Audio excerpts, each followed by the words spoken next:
নিজেকে এমন ভাবে দামি বানান আপনার সাথে যেটা লাগবে সেটাও যেন দামি হয়ে যায়। এটা না দামি।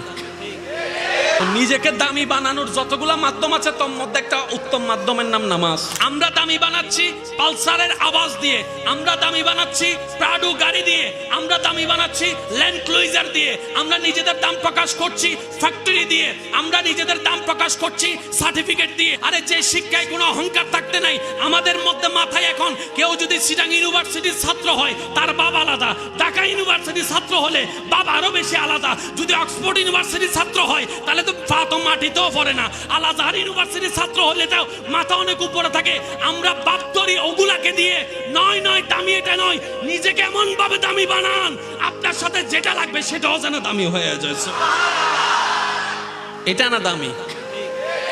আমি কি কোনো কথা ভুল বলেছি ভাইয়া? নিজেকে দামি বানানোর যতগুলা মাধ্যম আছে তার মধ্যে একটা উত্তম মাধ্যমের নাম নামাজ। আপনি নামাজের সাথে লেগে থাকেন, নামাজ আপনাকে দামি বানাই দিবে।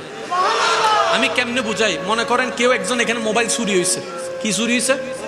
মোবাইল। তো মোবাইল যখন চুরি হয়েছে, মোবাইল যার হারাইছে তার কি আর মাথা ঠিক আছে? ধরতে ধরতে এমন একজনকে ধরে ফেলছে যে 5 ওয়াক্তে মসজিদে নামাজ পড়ে। আপনি দেখার সাথে সাথে কি বলবেন? সে অনুমান করে একজনকে ধরছে যে 5 ওয়াক্ত নামাজ এশা সমিয়া নামাজ জামে মসজিদে পড়ে। আপনি দেখে কি বলবেন? আরো জুজে স্যার তুমি বেড়ে চোরন এ ফিটুন দে ধরি 5 ওয়াক্ত নামাজও দেখ প্রথম হাতার আমি দিতে দিয়ে দে। এবার সে নামাজে আপনাকে জিজ্ঞেস করলো আমি কি তোমার আত্মীয়? না। আমি কি তোমার বন্ধু? না। আমি কি তোমাকে চা খাওয়াইছি? না। তো তুমি আমার পক্ষ নিলা কেন? তোমার নামাজ, সুবহানাল্লাহ বলেন না, তোমার মসজিদে আসাটা, তোমার ভদ্র থাকাটা, তোমার চোখ নিচে থাকাটা, তোমার নম্রতা, তোমার উত্তম চরিত্র আজকে বন্ধন না থাকার পরেও তোমার পক্ষে কথা বলতে আমাকে বাধ্য করে দিয়েছে। সুবহানাল্লাহ। এটার নাম ইসলাম। ভাইয়া জোরে বলেন, এটার নাম কি? ইসলাম। এটার নাম কি? এবার নামাজের মধ্যে আপনি হাত বাঁধি, আমরা হাত বাঁধার পরে চোখ কোন দিকে? ডাইন দিকে, বাম দিকে, উপরের দিকে না নিচের দিকে? জোরে বলতে হবে কোন দিকে।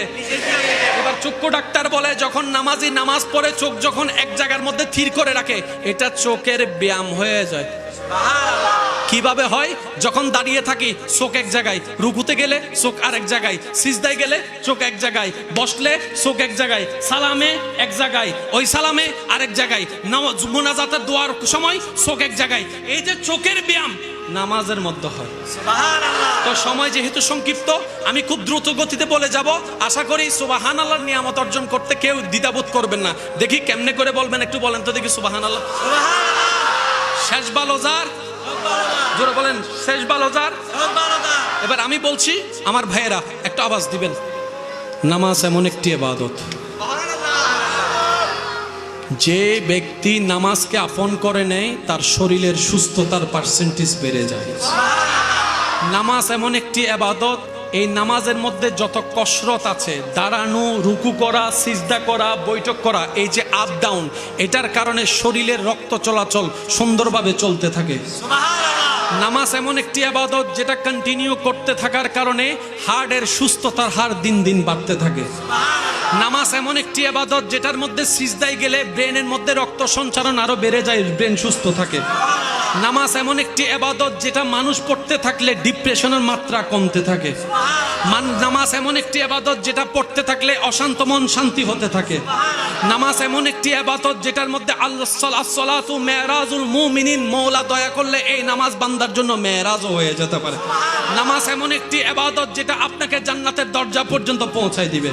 নামাজ এমন একটি ইবাদত যেটাকে আপনি কন্টিনিউ করতে জানলে এলাকার মানুষের কাছে আপনার সম্মান পাত্র হয়ে আপনার সম্মান বাড়তে থাকবে।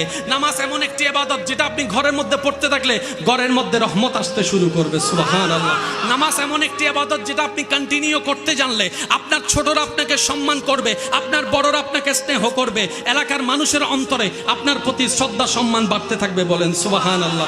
নামাজ এমন একটি ইবাদত যেটা কন্টিনিউ করতে থাকলে আপনার রিজিকের মধ্যে বরকত হবে, আপনার রিজিকের মধ্যে বরকত হবে, আপনার ইলমের মধ্যে বরকত হবে, আপনার চোখের মধ্যে বরকত হবে, আপনার স্বাস্থ্যের মধ্যে বরকত হবে, আপনার শক্তির মধ্যে বরকত হবে, আপনার মানসিক প্রশান্তির মধ্যে বরকত হবে, আপনার দুনিয়াতে টিকে থাকার জন্য শক্তি যা দরকার সেটার মধ্যেও বরকত হবে, কবরের অন্ধকারকে আলোকিত বানানোর জন্য বরকত হয়ে যাবে। এবার বলেন নামাজের মধ্যে কি একটা লাভ নাকি হাজারটা? ভাই একটু জোরে বলেন, একটা লাভ না হাজারটা? নামাজ যে যত পড়বে তার সব দিক দিয়ে বরকত বাড়িয়ে দিবেন তিনি কে? আর একটু জোরে বলেন তিনি কে? এবার বলেন যারা নামাজ পড়ে সব সময় তারা রাস্তার মধ্যে ইফটিজিং করতে পারে না? তাহলে নামাজ আপনাকে ইফটিজিং এর মতো গুনাহ থেকে বাঁচাই দিছে। সুবহানাল্লাহ জোরে বলেন না? যারা সব সময় নামাজ পড়ে মাথায় টুপি থাকে সে কি বড়দের সাথে বেয়াদবি করতে পারে? তাহলে নামাজ আপনাকে বেয়াদবি থেকে বাঁচাই দিয়েছে। আপনি একটু আওয়াজ দিয়ে বলতে হবে, যারা নামাজ পড়ে সচরাচর সব জায়গায় নামাজ পড়ে তারা রাস্তায় দাঁড়ায় সবার সামনে নেশা সিগারেট খেতে পারবে? লজ্জাবোধ কাজ করবে। তাহলে এই নামাজ আপনাকে সবার সামনে অভদ্র হওয়া থেকে বাঁচিয়ে দিয়েছে।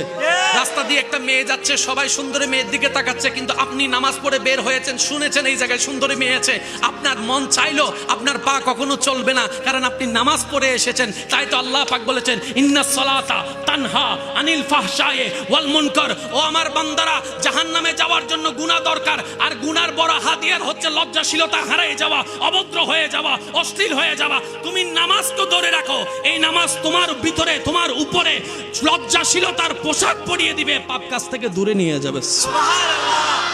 এবার বলেন ইনশাআল্লাহ আমরা কালকে থেকে নামাজ না ছাড়ার চেষ্টা করব ইনশাআল্লাহ।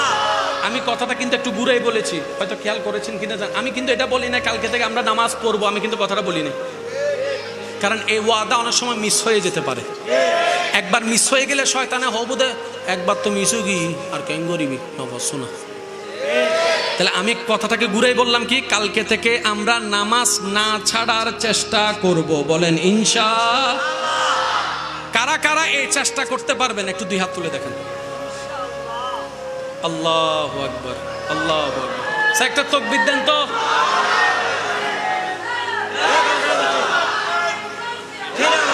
এবার মাঝখান থেকে যখন একজন তাকবীর দেন, মাঝখান থেকে যখন একজন দেন।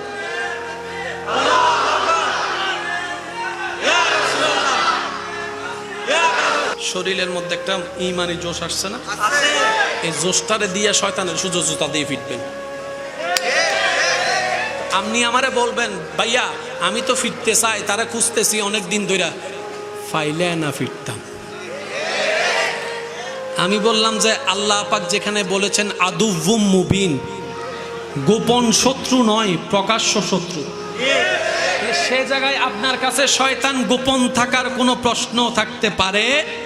আপনি শুধু একটু চালাকি করলে বের করতে পারবেন।